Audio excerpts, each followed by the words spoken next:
નમસ્કાર, dB live ન્યૂઝમાં આપનું સ્વાગત છે. મિત્રો, અત્યારે ચોમાસાની ઋતુ ચાલી રહી છે અને ચોમાસામાં જે સરીસૃપ પ્રજાતિના જે જીવ હોય છે એ બહાર નીકળતા હોય છે. અત્યારે આપણે દ્રશ્યોમાં જોઈ રહ્યા છીએ કે એક કોબરા જે ખૂબ જ ઝેરી પ્રજાતિનો સાપ છે અને આ સાપ આપણા ઘોઘંબા તાલુકામાં જ ગઈકાલે વાંકોડ ગામના બસ સ્ટેન્ડ પાસે જોવા મળ્યો હતો.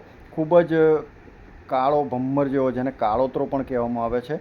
રોડ ઉપરથી આ સાપ પસાર થઈ રહ્યો હતો અને અમે ત્યાંથી નીકળ્યા ત્યારે જોતાં જ ખબર પડી ગઈ, કારણ કે સાપ અંગેનું થોડું ઘણું નોલેજ આપણે જોઈને પણ જાણીએ છીએ.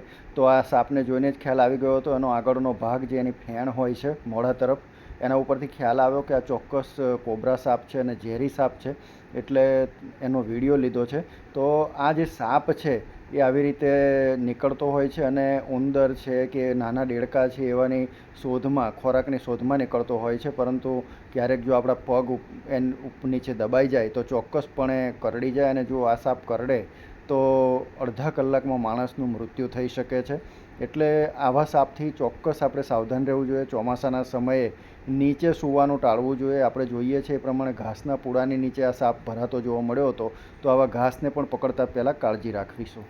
મોટાભાગે આપણા ઘોઘંબા તાલુકાની અંદર ધામણ સાપ જોવા મળે છે, પછી ખડચિત્રો એટલે કે ચિતળ પણ જોવા મળે છે, જેને રેટલ સ્નેક કહે છે. પરંતુ આજે મેં પહેલી વખત અહીંયા કાળોતરા એટલે કે કોબરાને પણ જોયો છે, જેની ફેણ ઉપરથી ખ્યાલ આવે છે. તો ચોમાસાના સમયે ચોક્કસપણે આપણે જ્યારે ગામડામાં કાચા મકાનમાં રહેતા હોઈએ તો આવા સાપથી સાવધાન રહેવાનું છે. એટલે જમીન ઉપર રાત્રે સૂવાનું બને ત્યાં સુધી ટાળવું જોઈએ અને આવા ઘાસના પૂડા મૂક્યા હોય ત્યાં પણ આપણે સાચવવું જોઈએ.